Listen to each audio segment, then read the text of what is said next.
Ada lagi zaman sekarang yang jenis buat-buat menangis ni? Ada? Kena baca surah Yusuf. Ni perangai Bani Israel. Dia orang letup World Trade Center, dia orang buat sedih, tuduh kat Islam.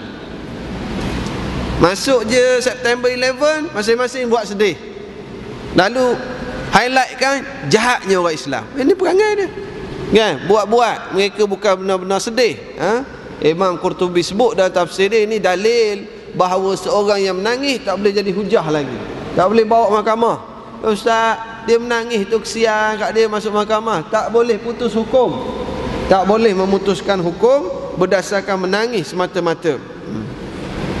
Qalu, mereka berkata, ya abana inna dhahabna nastabiqu wa tarakna Yusufa 'inda mata'ina fa akalahu dhi'bu. Mereka telah berkata, wahai ayah, kami pergi bermain, kami pergi main-main. Nastabiqu ni main kejar-kejar, berlomba-lomba lah. Berlomba-lomba main kejar-kejar. Biasalah zaman dulu main kejar-kejar gitulah, pergi pada pasir, pergi kat bukit main kejar-kejar. Dia orang tak reti nak main geribek lagi zaman tu. Tak reti nak main game, tak reti nak main kejar-kejar gitu je lah. Jadi dia kata, wahai ayah, kami pergi main kejar-kejar. Wa tarakna Yusufa 'inda mata'ina. Kami, beg kami, barang makanan, pakaian kami letak setempat. Kami suruh Yusuf jaga. Kami pergi main kejar-kejar. Fa akalahu dhi'bu. Ayah, lepas tu serigala makan Yusuf. Kita ingat ayat dulu masa dia nak pujuk Nabi Yaqub. Nabi Yaqub kata apa? Nabi Yaqub kata, aku tak nak bagi kat kau orang bawa Yusuf, kan nanti serigala makan. Nabi Yaqub sebut dah dulu. Dia orang guna ayat sama. Nak menipu biarlah kreatif sikit. Biar kreatif sikit. Tapi Allah Ta'ala ni, kadang-kadang orang nak buat jahat, Allah Ta'ala bongkarkan sendiri kejahatan itu dengan kebodohan orang itu sendiri. Kami tinggal Yusuf, lalu serigala makan. Dan ayat ni lagi menarik. Wa ma anta bimu'minin lana walau kunna sadiqin. Saya terjemah huruf bi huruf. Ayah tidak akan percaya pun pada kami, walaupun kalau kami bercakap benar. Tengok cakapan dia, maksudnya apa sekarang ni? Dia bercakap benar ke tidak? Ini Allah Ta'ala nak tunjuk.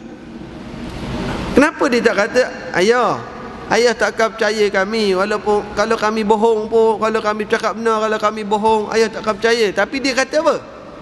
Terjemah sekali lagi. Dan ayah tak akan percaya pada kami, walaupun kami bercakap benar sekalipun ayah tak percaya. Maknanya kami bercakap apa ni? Allahu Akbar. Tengok bagaimana kuasa Allah. Ini pekerjaan Allah. Banyak penipuan-penipuan, fitnah-fitnah yang terbongkar hasil daripada cakap orang tu sendiri. Penipuan, manusia yang menipu ni, sebab tu kita jangan menipu. Ada pepatah Inggeris mengatakan bahawa anda tidak mampu menipu semua orang dalam semua keadaan. Kita nak tipu setengah orang mungkin boleh, setengah keadaan mungkin boleh, tapi kita tak boleh nak tipu semua orang dalam semua keadaan. Dan bahaya menipu ni, kita tipu seorang, tipu tu kena berjangkit. Kalau kita tipu suami, isteri dia pun kita kena tipu tak? Jiran dia pun kita kena tipu tak? Kawan karib dia kena berjangkit. Sebab itulah senang jangan tipu. Ada tak kawan dengan kawan yang suka menipu? Sampai orang kata dia tu bercakap dengar boleh, percaya jangan. Ini perangai menipu. Tapi percakapan dia itu sendiri Allah Ta'ala nak bagi syarat, ayah tak akan percaya pada kami walaupun kalau kami bercakap benar. Seolah-olah dia dah Mengaku dah dia bercakap itu tidak benar. Allahu akbar. Dan banyak berlaku macam ni. Waja'u ala qamisihi bidamin kadhib. Dah lah tersilap cakap. Lalu mereka bawa jumpa ayah pakaian Nabi Yusuf. Pakaian Nabi Yusuf ni, atas pakaian itu dipenuhi dengan darah. Dia bawa pakaian Yusuf, disebut bahawa mereka ni pergi tangkap kijang. Mereka tangkap kijang, ada kata mereka tangkap kambing, lalu mereka sembelih, mereka ambil darah tu, mereka lomor di baju Yusuf. Sebelum dia orang tolak Yusuf dalam telaga, dia orang tanggalkan dulu baju Yusuf, pakaian Yusuf. Jahat. Dia orang tanggalkan pakaian Yusuf, lalu mereka sembelih, sama ada kijang ataupun kambing, letak darah. Waja'u ala qamisihi bidamin kadhib. Lalu mereka bawa balik baju Yusuf yang berlumur darah. Logik tak? Logik. Serigala makan, serigala kata tanggal baju dulu, begitu. Ni geng-geng pikul tilam lah ni. Tak logik. Tak logik. Takkanlah serigala nak makan orang, nak terkam orang, suruh tanggal baju dulu, terkam. Dah macam mana? Tidak akan berlaku sedemikian. Bidamin kadhib. Sebab Nabi Yaqub tanya. Nabi Yaqub kata kepada abang-abang Nabi Yusuf, mana bukti? Ada tak apa-apa yang berkait dengan Yusuf? Dia orang pun, ya tengok ni, baju Yusuf ni penuh dengan darah. Dalam kitab tafsir menyebut Nabi Yaqub, si ayah ni kata, oh, baiknya serigala suruh tanggal baju dulu sebelum makan Yusuf. Tetapi ketika itu si ayah yang tua ni tak boleh nak buat apa dah. Nak pergi cari, tak boleh nak cari dah. Nak marah ke abang-abang Yusuf, nak marah pun tak berguna lagi. Lalu si ayah ni kata, qala bal sawwalat lakum anfusukum amra. Ni kerja jahat korang ni. Kerja jahat korang, nafsu kamu yang menyebabkan kamu rasa apa yang kamu buat ni betul. Kamu telah dipengaruhi oleh nafsu kamu sendiri. Fasabrun jamil. Allahu akbar. Maka sabar itu indah. Ini poin paling penting kuliah kita malam ni. Cuba sebut sekali lagi perkataan ni.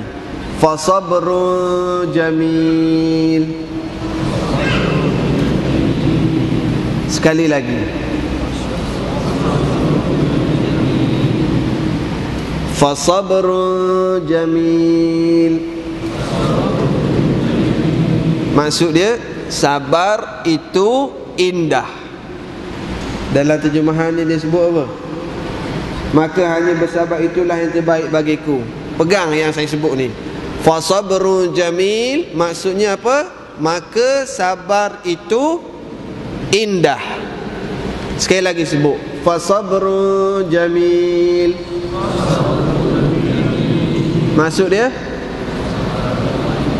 sabar itu indah. Siapa sebut ni? Nabi Yaqub, seorang yang berada dalam keadaan kesedihan, seorang yang kena khianat, anak kesayangannya dibunuh, hilang anak, orang bawa baju ada darah, bohong, tak logik langsung, ni kes pembunuhan. Seorang yang lemah, ayah tua, tak boleh nak buat apa. Yang dia mampu hanya dia kata fasabrun jamil, sabar itu indah. Ucapan ini juga disebut oleh salah seorang isteri Rasulullah sallallahu alaihi wasallam yang difitnah berzina. Orang-orang munafikin di Mekah, mereka fitnah isteri Rasulullah berzina. Siapa dia? Aisyah. Aisyah difitnah berzina. Semua seluruh habis orang bercakap kat Madinah cerita tentang Aisyah. Rasulullah sallallahu alaihi wasallam sebagai seorang suami pun tertekan. Sampai Rasulullah, Aisyah pun demam.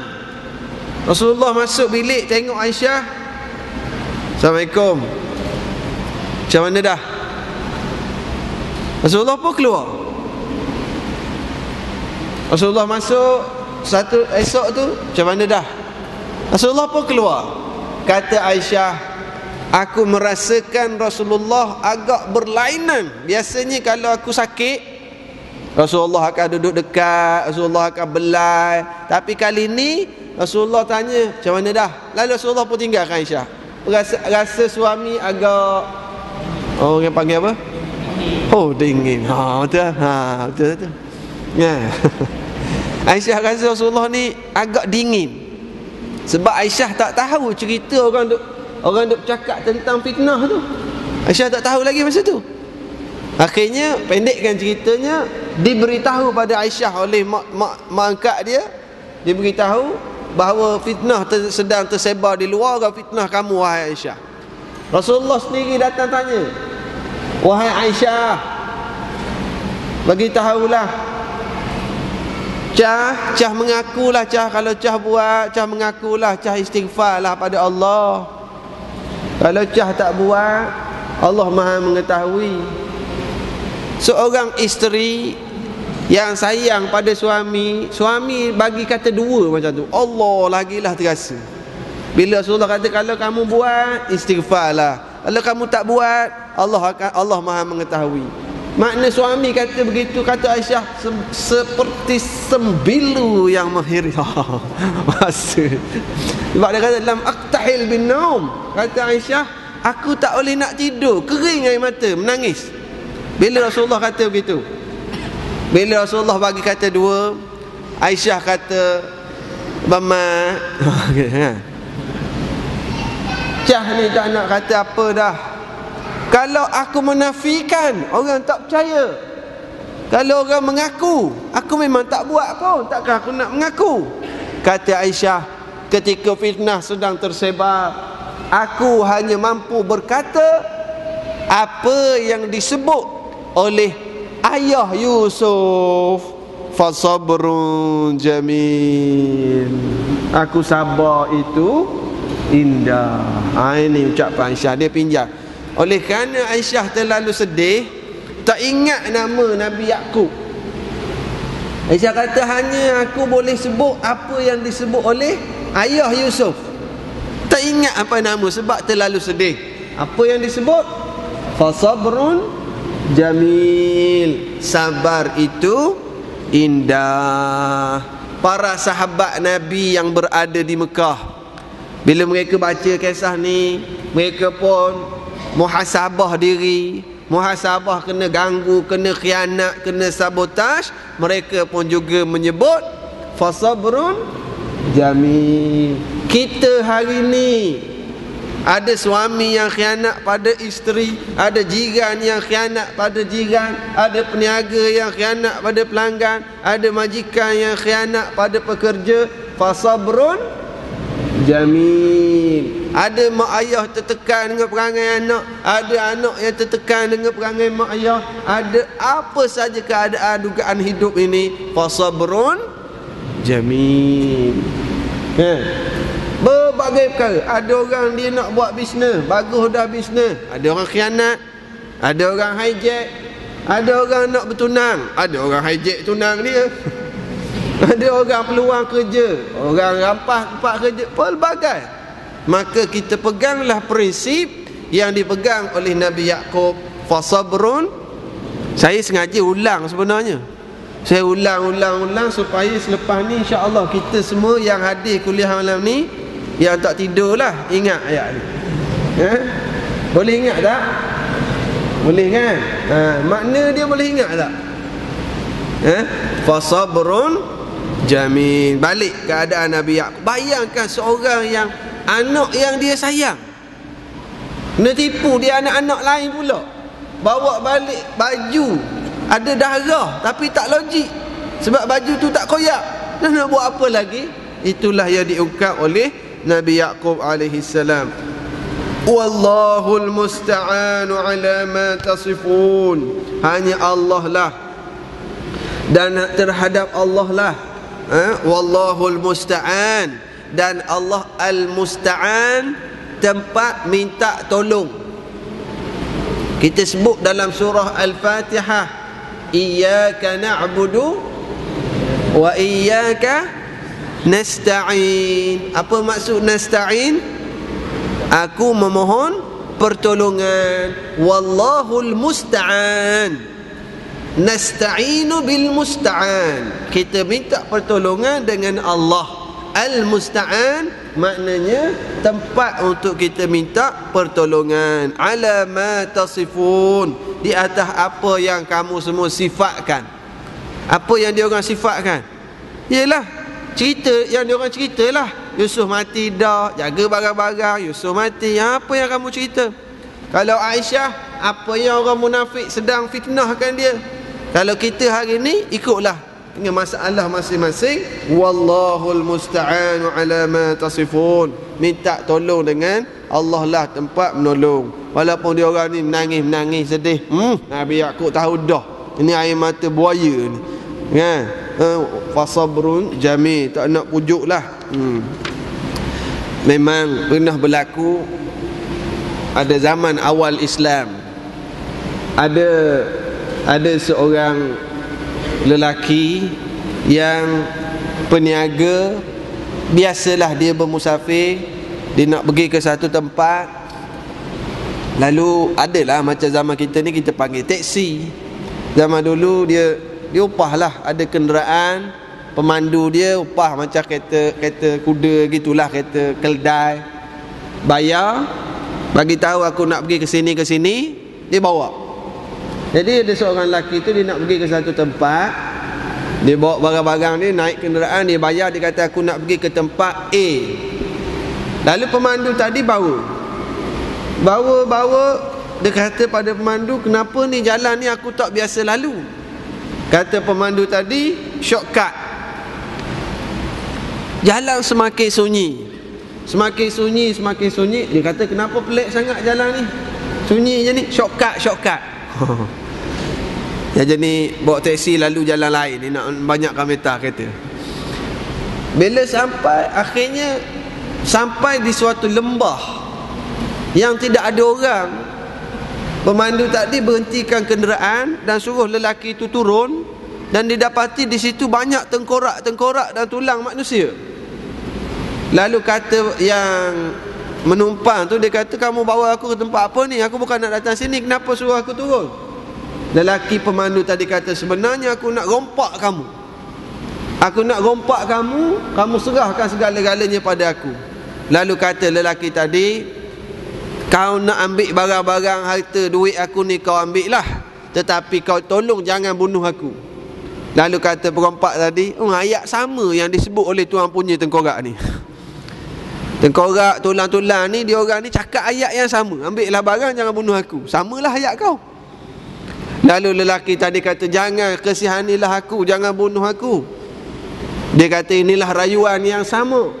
Lalu lelaki ni kata, kalau begitu kau nak bunuh aku pun, izinkan aku nak solat 2 rakaat. Aku nak solat 2 rakaat sebelum aku mati, izinkan aku nak solat. Kata perompak tadi, tak apalah, nak semayang lah, jangan panjang sangat. Ni perompak okey lah juga bagi orang semayang. Dia pun semayang. Lelaki ni ketika solat, ketakutan dah orang nak bunuh, tempat tak ada apa dah masa tu. Masa dia solat, dia tak ingat sebagian ayat, dia tak ingat nak baca ayat apa, melainkan ada satu ayat je terlintas di kepala dia. Amman yujibul muttarra idza da'ah, amman yujibul muttarra idza da'ah, amman yujibul muttarra idza da'ah. Ayat tu je dia ingat. Maksud ayat tu, siapakah yang akan menolong hamba-hambanya dalam keadaan kritikal? Siapakah yang akan menolong hambanya dalam keadaan kritikal? Siapakah yang akan menolong hambanya dalam keadaan kritikal? Ayat tu je dia ingat. Yang perompak tadi cepat bagi salam.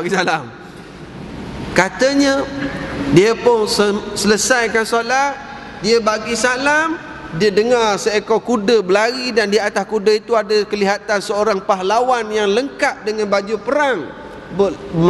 kudanya lari dengan begitu laju sampai dekat, zap, pancung kepala perompak, jatuh kepala perompak, mati di situ. Lalu dia bertanya, Tuhan, siapakah kamu? Siapakah kamu? Kenapa kamu datang? Kenapa kamu bunuh dia? Lalu jawab pahlawan tadi, ana abdu man yujibul muttarra idza da'a. Ayat tadi kata, siapakah yang akan menyelamatkan orang dalam keadaan kritikal?